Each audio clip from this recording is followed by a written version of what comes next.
Okay, it's going to be a review of the WWE Saturday Night's Main Event 2024 from December 14th.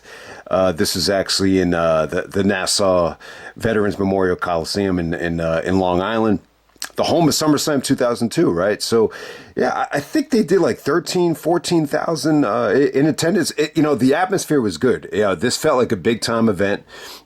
From a ticket sales standpoint, it feels like they were able to get away with promoting this like it was going to be a, premium live event. And they actually promoted this, a couple months ago like it was going to be a premium live event. But realistically, Saturday Night's Main Event's always been a TV show. So, and I'm glad I came really close to really including this on the pay-per-view rewind, and I'm glad I didn't, because it definitely felt like a television show. Lots of commercials. It's only 2 hours. I don't think it's fair to rate this as a premium live event, but what it really came off to me, like it was a really good episode of Dynamite, like a great episode of Dynamite. Like you had the match quality. The card looked incredible on paper. I'll go as far as to say this: like if this was a premium live event, this had the potential, in terms of the atmosphere and in terms of just the way, just the matchups, it could have been the premium live event of the year. I just think a lot of stuff just could have gotten a little bit more time. I think, the commercial breaks definitely ate up, like 30% of the matches. So, I think that's what people are going to hold against it. But man, this was a really fun show. And, in terms of the nostalgia with Jesse Ventura, the way the referees were looking. And then, with Cody bringing out the Winged Eagle title was pretty damn cool, man. Just the way Kevin Owens was looking at the belt like he really wanted it. It was cool because, WrestleMania, I think WrestleMania 11 is like Kevin Owens' first, big time wrestling event. So, Diesel had the Winged Eagle title there. So just the way Kevin sold the nostalgia with the Winged Eagle title, I thought was pretty cool. But let's get right down to it, man. We got Drew McIntyre taking on Sami Zayn. Yeah, you know what? It really does feel like Drew is getting a lot of support for MVP this year. It's tough, man. It's tough to really pick one between Drew, Gunther, and Cody. But pleasantly surprised that a lot of people are backing up Drew McIntyre. These are the things that I love to see. And Drew versus Sami. In terms of the storyline here, like if you missed any of the story, a lot of the story going on right now is just kind of guys aligning with the bloodline. So Drew is still pissed at Sami for realigning with the original bloodline, and Sami's a little bit, sick of Drew trying to be a martyr for the WWE. So, Drew actually attacked Sami, a couple of Raws ago. So we're off to the races. We get Drew and Sami Zayn to open up the show. It was good, man. Red hot crowd. The highlight would actually be, Sami actually counters the shell shocker, the white noise, into a powerbomb sunset flip off the top rope. I mean, that was really cool. I mean, they were rocking the house, man. The crowd was into this thing. Sami's going for the tilt-a-whirl slam. Everything is going well. He's setting up for the Yakuza. Drew actually goes onto the outside, kind of baits Sami out of the ring, and then when Sami gets into the ring, there's a Claymore unexpectedly, and then the match just kind of suddenly abruptly ends. So it's a little bit of a flat ending there, but I thought they made the most for the short amount of time that they got. It only goes about 10 minutes. A couple of these minutes were ate up on commercial breaks, but if this match had gotten an extra 10 minutes without commercials, we're talking about one of the best matches of the year. I just think everything, in terms of the atmosphere, in terms of the crowd, everything was clicking here. Great chemistry. I loved the match while it lasted. So good stuff there. Next up, we have Liv Morgan taking on Io Sky for the women's world title. Good match, man. I got to say, this is definitely one of Liv's, better matches of the year. I think the Rhea Ripley match is at SummerSlam, that opener.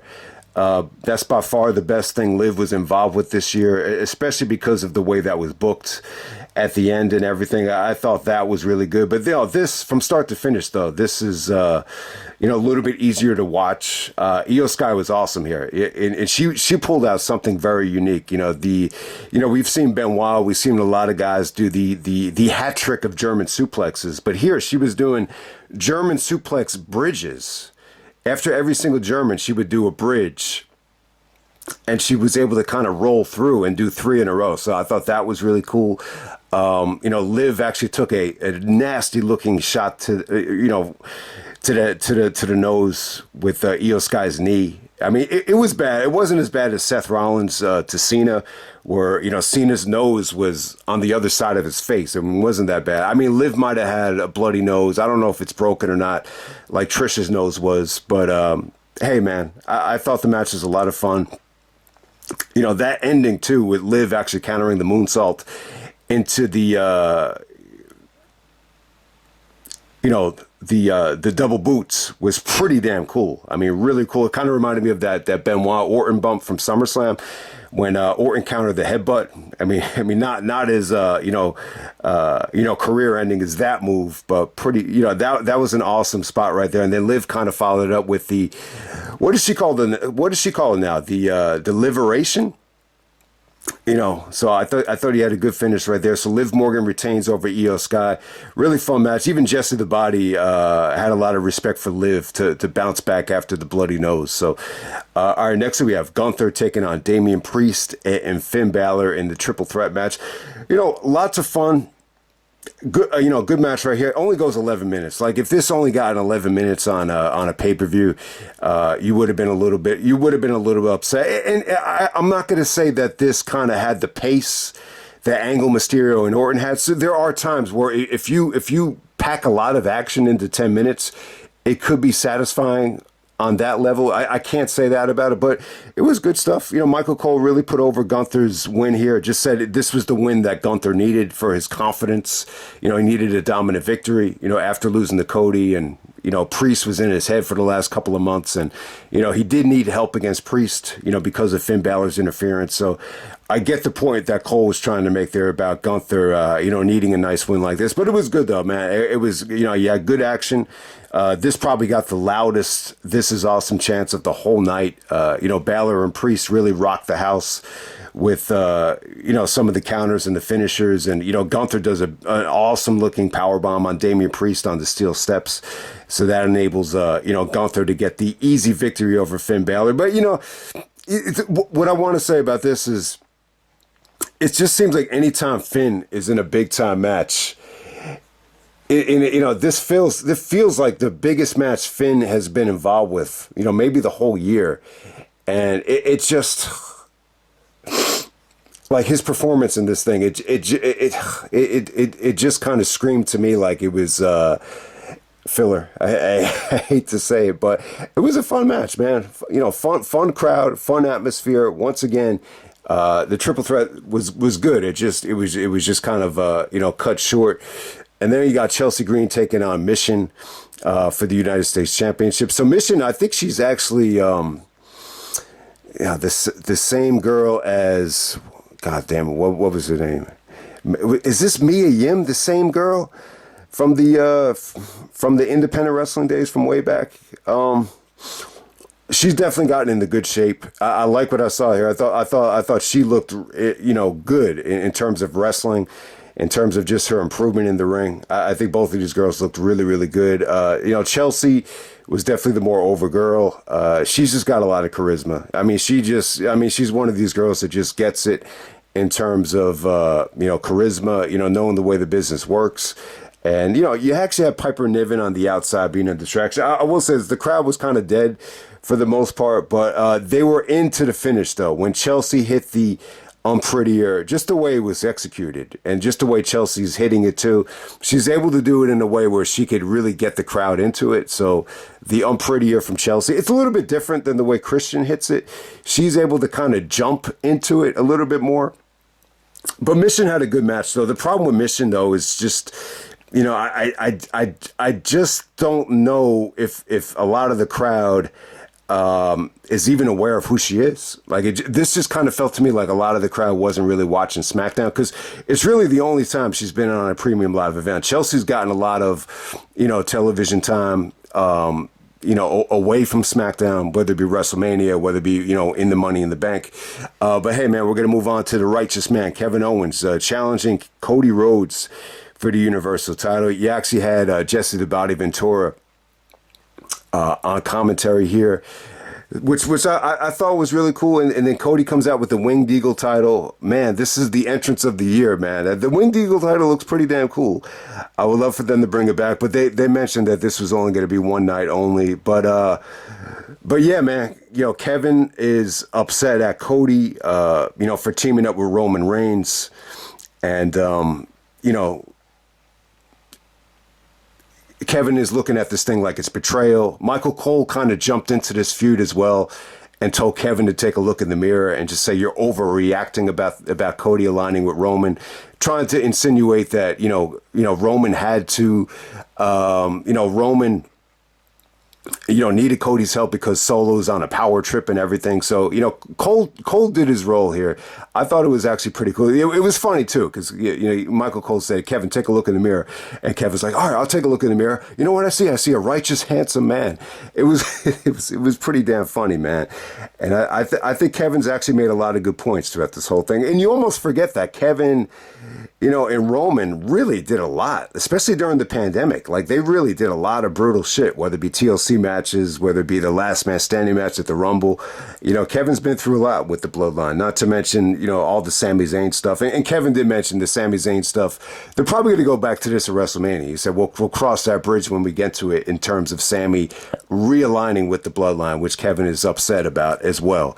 So it's almost like in this era of WWE, like if you, decide to have more than one friend, guys are going to get pissed about it. So this kind of goes back to, the East Coast, West Coast battle in hip hop where, like Snoop, for example, wanted to stay friends with certain guys on the East Coast and it pissed people off. So, it kind of reminded me of that if you want to look too deep into it. But, hey, man, I really enjoy Kevin's mic work on this thing. If it didn't hit with some people the way it hit for me, I could see that, but hey, Cody and Kevin for the title. Very, very short match as well, 12 minutes. But it was good, though, man. Not as fun and not as engaging as the, Bash in Berlin match, but it felt like a bigger match, and this felt a little bit more personal. I got to, what really stole the show here was Jesse the Body Ventura. I think he still has, he looks old.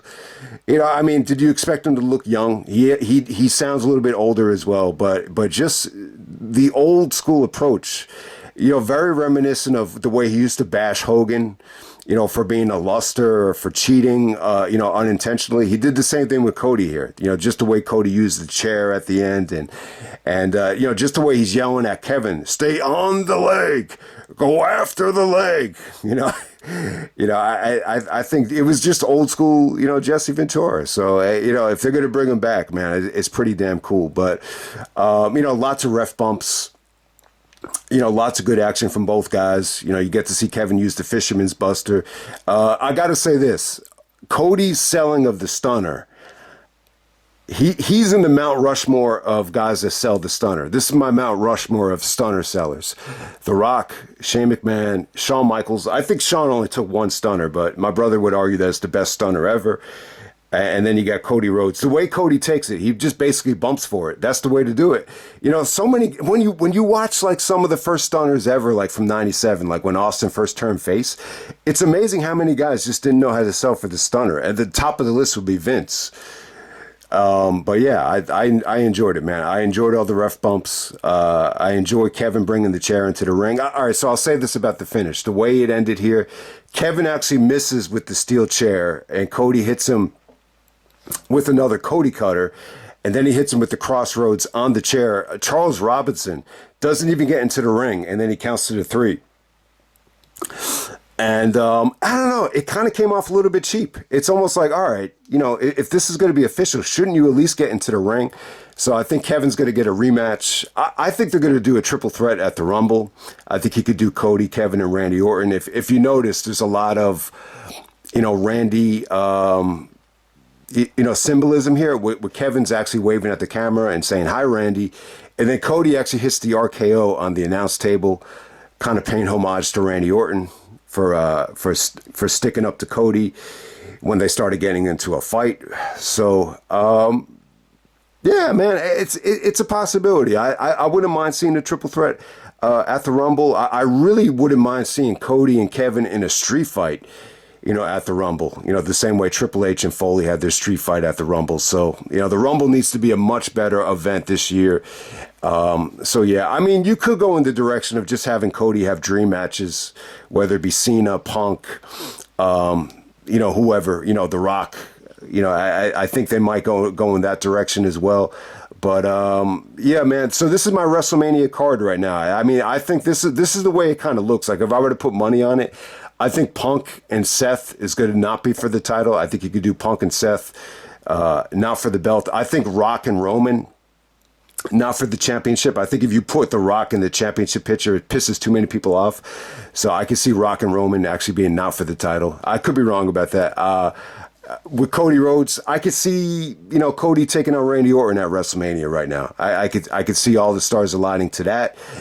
And then what's Cena going to do at WrestleMania? I would say this. I think I like the idea of Cena, breaking Flair's record, going up against Gunther. I think you could do Cena winning the Rumble and then taking on Gunther in night one at WrestleMania. So, if gun to my head, that's how I see it playing out. But hey, man, I like the idea of Cody taking on Punk or Cody even taking on Cena before Cena wraps it up. I think because this is Cena's last, WrestleMania last year, you want to see him against, top level guys, Punk and Cody and guys like that. So I'll just end it right there, man. So definitely, this is definitely a fun television show. I think the problem is a lot of people were expecting like premium live event quality here. When you think about it, 2 hours with commercials, there's no way you can make that work. But, for considering, the limitations going into it, I think the show was as good as it could have been. I mean, I think you could have scrapped that United States Championship match and just made a lot of the other matches longer, and I think it would have been a little bit more satisfying. But everything here was good, man. I got to say, the best pure wrestling television show of the year. I was going to say TV show of the year. It's tough to say that's the best television show of the year. I think Dynamite had in July. Every single Dynamite was, you could definitely argue, gave you, better quality matches than this in terms of just the length. I mean, look, Beach Break was incredible. The Dynamite 250 where you had MJF and Ospreay. Obviously, it's going to, blow anything on this away. The Blood and Guts match was, by far and away, better than anything on this show. So I'm still going to say Dynamite just had, better episodes in July than this. But from start to finish, in terms of the quality, these are just like really, really fun matches, But, I think the mistake that they made here is, maybe you could have cut one of them. I'll just say that. But, yeah, man, I think the show overall was a success. So, first Saturday night's main event. I'm probably not going to review the other ones. I think the Saturday night main event before the Rumble, it's just going to be a way to hype the Rumble. I think that's what you're looking at there. So this is cool though. I didn't really think much about it, and I was a little bit unclear of what the Netflix thing was going to do in terms of, are they taking over the premium live events? So from what I understand right now, Netflix is just going to have Raw, and then the premium live events are still going to be on Peacock. So because NBC lost Raw, they're going to make up for it by just having Saturday night's main events, sporadically, maybe every month, maybe every other month, and then they'll have SmackDown. So it makes sense. I'm cool with that. I'm glad that the premium live events are staying on Peacock. I think ever since Peacock took over the WWE premium live events, they've been a lot better. They haven't had that they haven't went way too long, which was the problem with the network. I think the network tried to, oversell them, or just have too much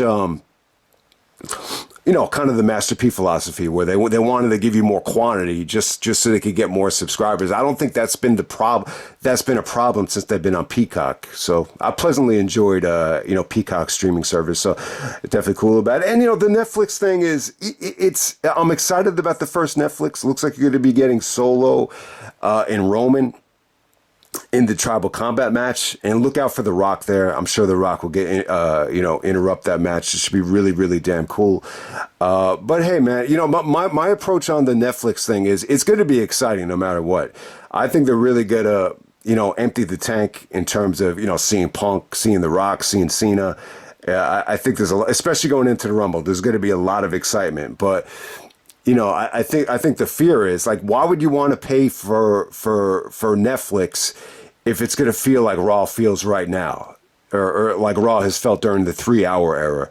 So I think this is the approach you have. You just kind of buy it until WrestleMania. If you feel like after WrestleMania, Raw kind of feels like the same old, shit, then you just cancel it. I kind of like the idea of this because, this is the possibility. I think it is possible that Raw on Netflix in this format, it's probably just a better way to watch Raw. If they kind of limit, they limit this to 2 hours and you don't have so many commercial breaks. This could solve that problem of the monotony that you feel, watching these 3-hour Raws where it's so fucking boring and it's so depressing that you don't even want to watch it at all. This could solve that problem. So we'll see. We'll see. I think it's definitely worth a shot, at least going into WrestleMania to actually buy Netflix. But hey, I've never really had Netflix before, so I'm not really a Netflix guy, but we'll see what happens. I hope you guys enjoyed the video. I'm a little bit rusty. It's been a tiring weekend, but I'll end it right there. Saturday night's main event. I loved the show. I actually loved it. I thought it was a lot of fun. So I'll end it right there.